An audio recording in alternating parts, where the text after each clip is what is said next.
Très heureux de vous retrouver pour une nouvelle découverte de notre patrimoine et je vous propose un voyage de pas moins de 9000 ans. Je suis devant l'Archéoforum, nous sommes à Liège, le plus grand site archéologique urbain d'Europe. Alors vous voulez le découvrir, un voyage de la préhistoire jusqu'à aujourd'hui en passant par le XVIIIe siècle. Nous allons voir tout ça ensemble de façon souterraine car vous le savez, j'ai les clés.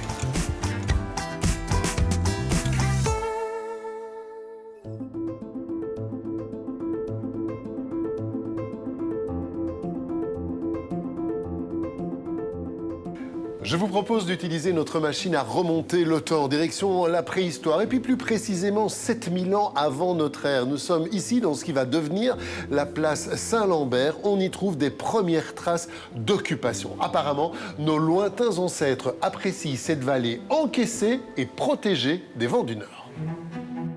Poursuivons notre exploration à travers le temps. Nous sommes au IIe siècle de notre ère. Le sol est fertile et propice à l'installation d'une exploitation agricole gallo-romaine. Le cœur du domaine est une habitation, premier bâtiment en pierre construit à Liège. Et c'est ici que commence une belle et longue aventure archéologique.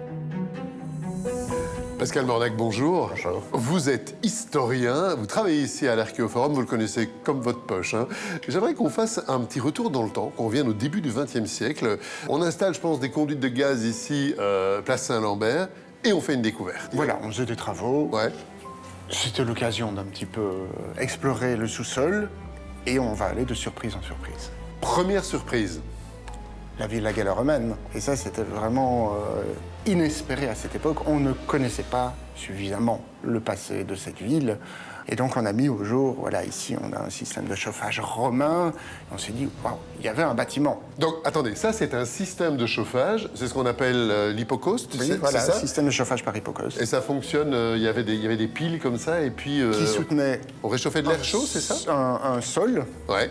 qui était en suspension, d'ailleurs. Le nom romain, c'est suspensua. Ouais. Et vous aviez un foyer aménagé dans le mur où on faisait effectivement du feu. Pascal, c'est toujours un petit peu compliqué de se représenter un lieu pareil aujourd'hui, parce que on est au cœur de la ville, la place Saint-Lambert, vraiment le poumon de Liège. Mais à l'époque, c'était quoi? C'est la campagne? C'est la campagne, effectivement. Ce qu'on a ici, c'est un bâtiment à vocation agricole. On parle de villa rustica, pour vraiment bien montrer que nous sommes ici dans un domaine agricole. La vraie ville la plus proche, c'était Tongres.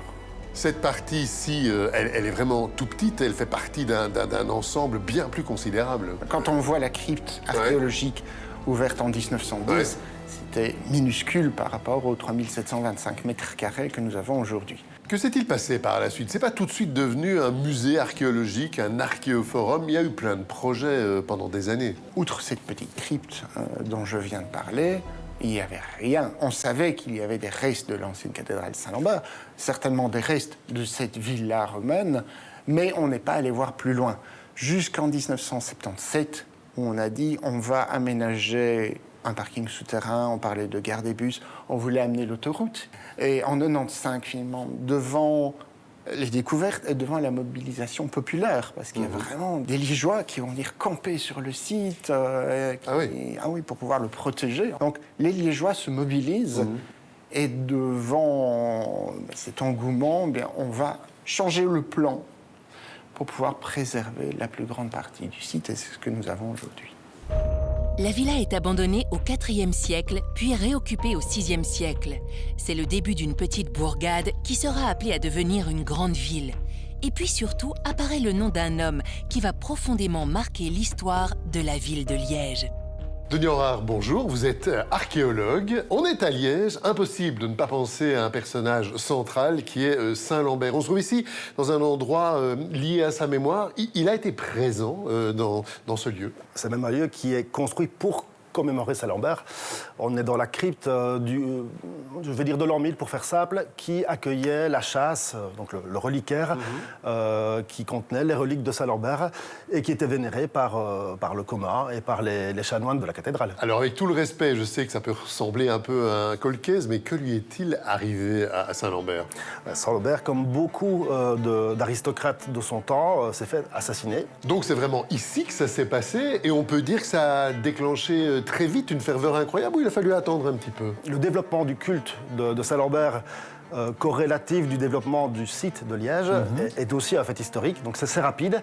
Comme pour tous les phénomènes de ce type-là, il y a à la fois un phénomène de ferveur populaire, mais aussi évidemment une promotion des élites de l'époque. Les élites de l'époque, ce sont les Pipinides, bien connus, hein, les ancêtres de Charlemagne. Pour vous, en tant qu'archéologue, un lieu pareil, c'est un terrain de jeu extraordinaire. Mais c'est très positif, on peut travailler et jouer, et c'est ce que nous faisons ici. Oui, c'est un site qui, réellement, je pense qu'on peut le dire, à l'échelle de la région wallonne, pour faire large, est un site de premier intérêt.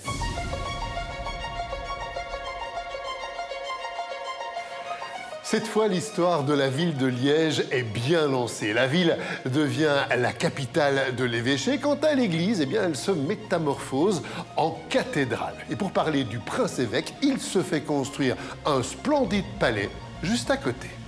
Vous pouvez nous dire quelques mots à propos de cette figure centrale ici à Liège, qui est Nodje? Oui, bien sûr, c'est notre premier prince-évêque. Il était comte-évêque, à vrai dire, à l'époque. Il vivait ici aux environs de l'an 1000 et il fait construire un gigantesque édifice. D'ailleurs, la plupart des vestiges que nous avons ici, les fondations, sont les fondations de l'édifice construit par Nodje. Il y a eu plusieurs églises, je dirais même jusqu'à aujourd'hui, même si aujourd'hui il n'y en a plus, mais combien en fait? Il y a eu 4 églises Saint-Lambert, donc une toute petite construite quelque temps après la mort de cet évêque, qui a donné son nom à l'église et plus tard à la place. Il est mort aux environs de l'an 700. Cette petite église est rasée vers l'an 800, donc à l'époque de Charlemagne. On construit une nouvelle église qui, cette fois-ci, a le titre de cathédrale. Puis vers l'an 1000, Nodje fait construire un troisième édifice qui brûle en 185. Et enfin, on reconstruit la grande cathédrale qui est peut-être la plus connue parce que c'est celle dont nous avons le plus de représentation et qui fut rasée par les Liégeois à la Révolution à la fin du XVIIIe siècle. Le chantier de la grande cathédrale est titanesque. Il dure près de 250 ans. On édifie des tours jumelles et une flèche de 139 mètres. L'édifice fait la fierté de la ville, mais il symbolise aussi le pouvoir absolu du prince-évêque. Et quand le vent révolutionnaire souffle sur l'Europe, la cathédrale devient une cible. Elle est démantelée et disparaît du paysage du cœur de Liège. Donc Denis, ici on quitte la partie visite pour être dans une partie beaucoup plus brute, non? Oui, c'est une zone qu'on a gagnée sur l'espace visiteur habituel, sur le tracé d'une ancienne canalisation d'égout du 19e siècle liégeoise. Et nous avons profité de cet égout pour en extraire les remblais morts, en fait, et récupérer les parois de la tranchée d'égout, qui nous offre une fenêtre d'observation incroyable sur le cœur de Liège. Tout le monde n'est pas archéologue, hein, donc on est face à ces couches qui racontent des milliers et des milliers d'années. Est-ce que chaque couche a vraiment une histoire à nous raconter? Oui, dans ce cas-ci, on est à la base de la coupe ici. On est dans un endroit qui n'est bien sûr pas encore une ville, puisqu'on est sur la berge d'un chenal de la Légia. On est en tout cas ce qu'on nous appelle le Mésolithique, donc vers le 7e millénaire avant l'heure actuelle. Par après, on a tout un dépôt avec des dépôts ici des dépôts plus grossiers, un peu graveleux, qui sont des dépôts torrentiels, qui amènent une charge plus importante.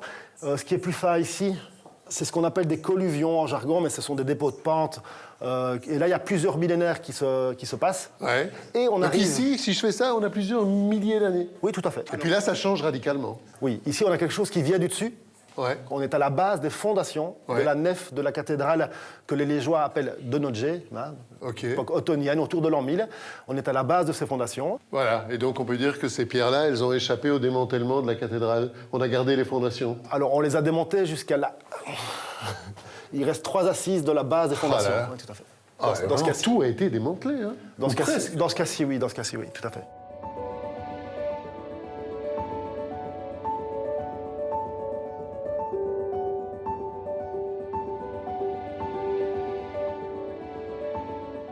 Mais cet archéoforum n'est pas seulement un musée. Il ramène à la vie des siècles et des siècles d'histoire, des vies de Liégeois et de Liégeoises. Quant à ces vitrines, elles renferment des objets du quotidien, tour à tour pittoresques, parfois inattendus, parfois même émouvants, sans oublier quelques trésors normalement inaccessibles, mais que nous sommes en mesure de vous révéler.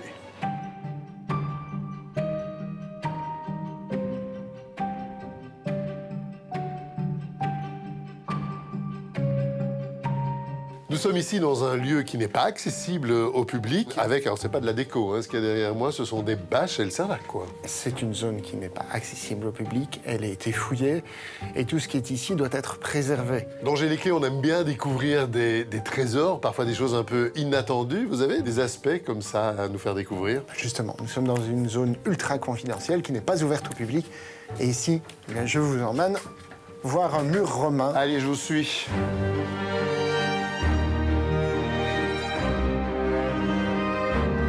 Quand on est venu fouiller ici, on a mis au jour des murs romains et des murs peints. C'était des murs intérieurs. On a pu avoir un rouge assez vif, malgré ces 2000 ans d'âge. C'est une base rouge, et la partie supérieure était en blanc. Donc ça, on sait plus ou moins quelle était la décoration de la villa. Donc, on vivait bien à Liège avant que Liège existe. Oui, bien sûr.